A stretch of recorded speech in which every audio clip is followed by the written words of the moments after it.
Hello everyone, नमस्ते। म हुँ दिपा। हजुरलाई स्वागत छ इजी किचन रेसिपीमा। आजको रेसिपीमा मैले हजुरसँग शेयर गर्नको लागि तरुलबाट बनेर तयार हुने छिटो मिठो नयाँ खालको परिकार लिएर आएकी छु। सुरु गरौँ यसलाई बनाउनको लागि।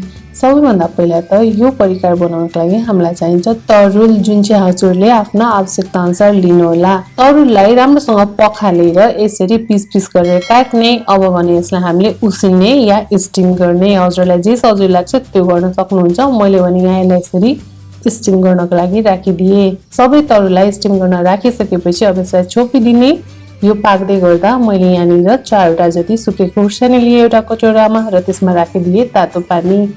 अब यो खुर्सानीलाई हामीले भिजाउनको लागि छाडिदिने केही बेर तातो पानीमा यो सुकेको खुर्सानी भिजाइसकेपछि अब यसलाई हामीले पिसेर तरुलको लागि मसला तयार गर्छौं। त्यसको लागि मैले एउटा यहाँ मिक्सी जार लिए, त्यसमा राखे खुर्सानी अनि खुर्सानी भिजाएको थोरै पानी पनि राख्ने। यो सँगसँगै राखिदिने मिडियम साइजको 3टा काटेर टमाटर। अब यो सबै सामग्रीलाई मसिनो गरी पिसेर यहाँ तयार गर्ने। यसलाई मसिनो गरी पिसेर यसको पेस्ट यहाँ तयार भइसकेको छ। अब भने अघि हामीले पकाउन राखेको तरुल पाके कि पाकेन चेक गरौँ। तरुल यहाँ राम्रोसँग पाकेर तयार भइसक्यो। अब यसलाई सेलाउन दिने। सेलाइसकेर बोक्रा छिलेर यसलाई भने हामीले यसरी मसिनो मसिनो पिसमा काटेर यहाँ तयार गर्छौं। तरुल पनि तयार भइसकेको छ। अब भने यसलाई पकाउनतिर लागौं। त्यसको लागि भने मैले ग्यास ग्रिड अन गरेर यहाँ कराई तताउन राखिसके। अब यो तातेको कराईमा राख्ने तेललाई राम्रोसँग तात्न दिने। तेल एकचोटि राम्रोसँग तातिसकेपछि यसमा फुराउने जीरा फुराइसकेपछि यसमा राख्ने सुकेको खुर्सानी फुराउन।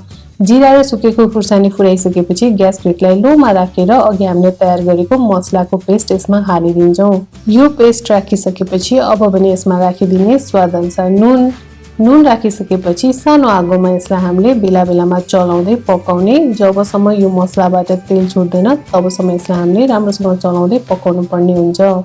केही बेर यसलाई यतिको पकाइसकेपछि अब भने यसमा राखिदिन्छु मैले जीरा र धनियाको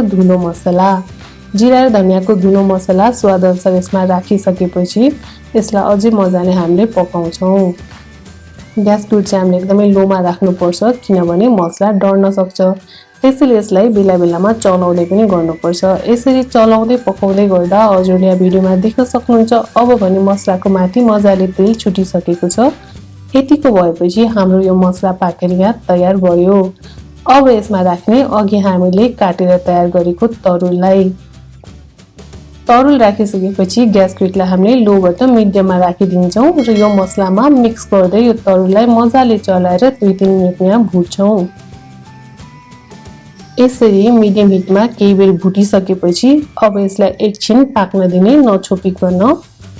तरुललाई यहाँ एकछिन नछोपिकन पकाइसकेपछि यसलाई एकचोटि राम्रोसँग चलाइदिउँ।